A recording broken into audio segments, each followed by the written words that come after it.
what is agroforestry to you? Does it mean that you need to have a cover crop? Does it mean that you don't want, you want perhaps more fruit trees or you want more shade trees? What is it that is going to work in your region? So my thing is one size does not fit all. It is all very, very subjective to the kind of place and area that you are coming from and what is it that you are looking to gain out of that. This episode is proudly brought to you by Mapper Forward's workshop. It's time to become a coffee consultant.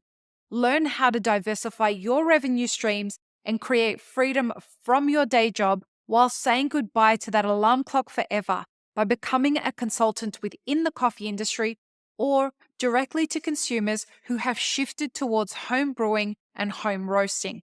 Protect your income from challenging times in the coffee value chain by taking this course today. Go to mapperforward.coffee/workshops or click the link in the show notes for details. Welcome to the Daily Coffee Pro by Mapper Forward, friends. I'm your host, Lee Safar, and this is episode 4 of a 5-part series. We're talking about the future of coffee in India. This is I think a very interesting year in what's happened in coffee in India. And one of the things that we have been talking about across this series with Komal Sable from South India Coffee Co. all revolves around this idea of agroforestry and regenerative agriculture. And I made a commitment that we're going to be talking about this a lot more on the podcast because, folks, this is, given all the volatility and all the stress that's going on in coffee production, I don't see any other alternative. And a lot of people that I've spoken to don't see any other alternative. That means it's going to be a lot of changes with regards to yield. There's going to be a lot of changes with regards to the cost of production. And we're going to talk a lot about that in this episode and in the next episode. But Komal, what is agroforestry and why is it playing an important part in the future of coffee? So for me, agroforestry is really working with what kind of shade cover you already have or the jungle trees that you already have. And you are working with the coffee that is you called it the coffee forest, right? So that's exactly what you want to make it. You want to make it a coffee forest. You have shade trees which are native, that are actually working symbiotically with everything around. Instead of saying you want to work, you're planting some sort of coffee, a plant species that is not native to you or to your region. Then you can have a secondary tier of shade, which may or may not be required in your certain conditions. And then you have a secondary crop, which could be a spice or fruits or anything that also is a secondary income for you. And you have coffee growing underneath it. So agroforestry is really a system that works together and helps your coffee grow in a more sustainable manner. Keeping potentially having also your climate, making like a microclimate that is going to be sustainable for coffee growing in the years to come. You mentioned something that sticks out and you said agroforestry to me. It sounds like there is not a one size fits all when it comes to agroforestry. Can you talk a little bit about that? So I think coffee growing in general in different parts of the world has its own story and it has its own requirements, right? And I said this, when I even say in different origins, it does not mean I'm not even going out of India. I'm just talking about India and the different parts of India that is growing coffee. So the kind of rainfall that we have in, say, the Sharangali area, which we do a community project in, has almost 200 inches of rain yearly, whereas we are just an hour away from them and we are in the foothills of the area and we get like 60 to 70 inches of rain. Those two just very stark differences. Or even if you just climb that mountain, your entire flora and fauna has changed. The kind of shrub trees or the kind of plants that are growing there as compared to what kind of plants are growing in our area are very different. So it is not one size fits all. So if it is something is growing beautifully in our area, does not mean it is going to grow perfectly just even at 2 hours away from us, where the climatic conditions are very, very different. Let's look at wind speed. Let's look at temperatures. All these things play an important role in how your coffee is going to grow in an agroforestry setting as well. The kind of, even if I go down to things like in the monsoons, right? Like in the region we are, we get these very different types of mushrooms that we forage. But during the same time, there is this fantastic orange color mushroom that grows in the Shirangali area, and that is completely different to what we have here. Now, that is just, even the fungi that is growing is completely different. So just imagine going a few thousand miles away in a different origin and saying, what works for your area? What is agroforestry to you? Does it mean that you need to have a cover crop? Does it mean that you don't want, you want perhaps more fruit trees or you want more shade trees? What is it that is going to work in your region? So my thing is, one size does not fit all. It is all very, very subjective to the kind of place and area that you are coming from, and what is it that you are looking to gain out of that, right? Right. So if I understand it correctly, an agroforest is a forest setting where you grow stuff for commercial value. Yeah. And you're, rather than, I guess, exploiting the land for everything that you can take from it, you are building a system where the crop around that, right? Go on. Yeah. It's essentially building a system around the things that are already existing. So instead of saying, I'm going to clear this entire piece of land and going to grow something on it, we say that we will have these shade trees and we will grow around it. We will keep all the shade trees, or keep, like, you cannot have like a really dense place where everything is already grown and you don't have place to grow coffee. But the fact that you can keep the shade trees, and now this is something that will probably link into EUDR as well.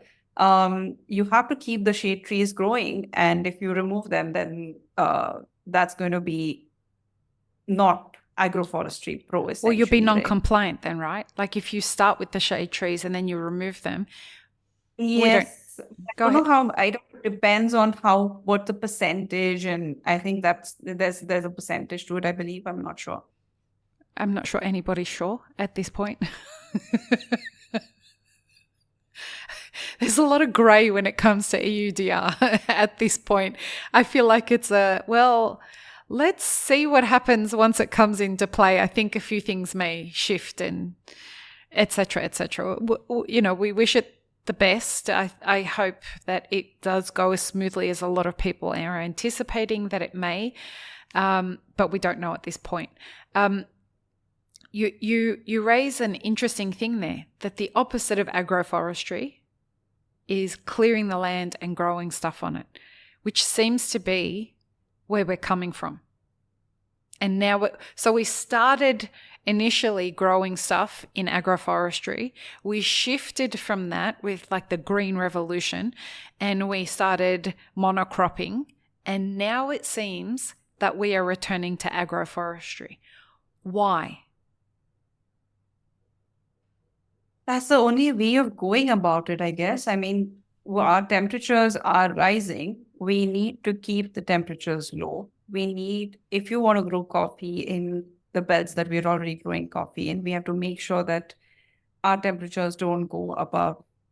I mean, I say they don't go above a certain this thing, but just They already yesterday, have. like at 38 degrees, I mean, what do you do?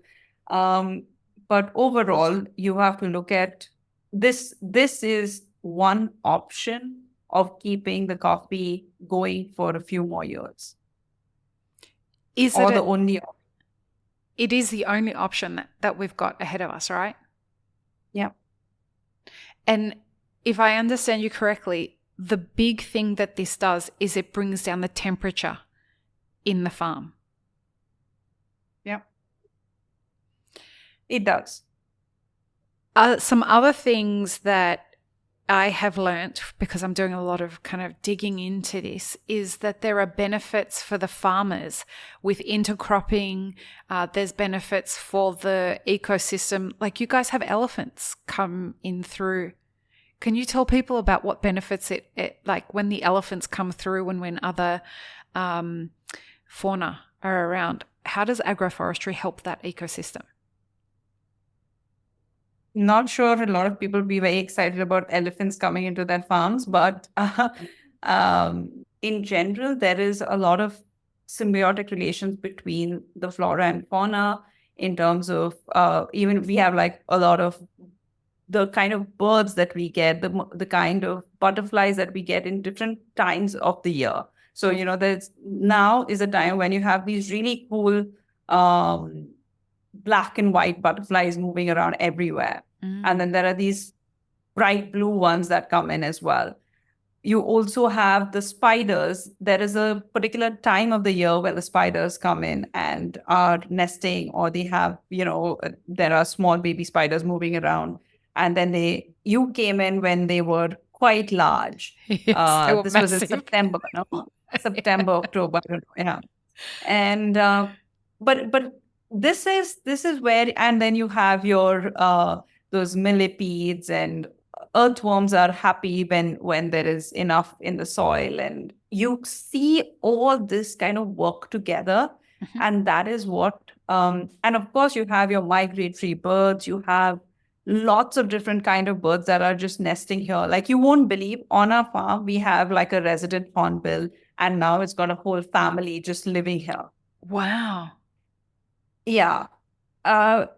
It makes a hell lot of a difference when you have enough food, fruits, fruiting, trees all around the year. And then you have the entire ecosystem work together to kind of make sure that it is in balance. And I think that's the beauty of agroforestry, really, that you have enough for everybody in the ecosystem to sustain. And I guess that goes against historically what commercial crops have been about, right? Because before this, it was not about everybody having enough. It was about this idea of, we need to grow as much as we can and take as much as we can from the land so that this can be commercially viable, and we're going to sell as much as we can. And so people ignored agroforestry, particularly those with high commercial interests, ignored agroforestry, but that option isn't quite available to them anymore to ignore it, right? But so here's the thing, right? Like, yes, when you talk about agroforestry, it does not mean that you are going to get less.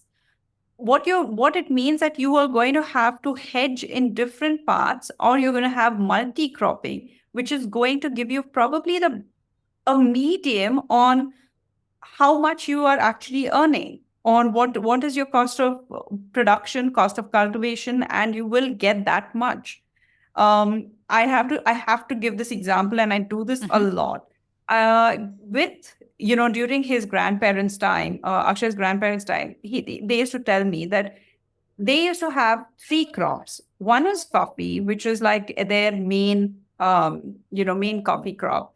Then you have your pepper, which was your secondary crop. Mm-hmm. Then you have oranges, which was your, every 3 months or every 6 months, they would have a crop.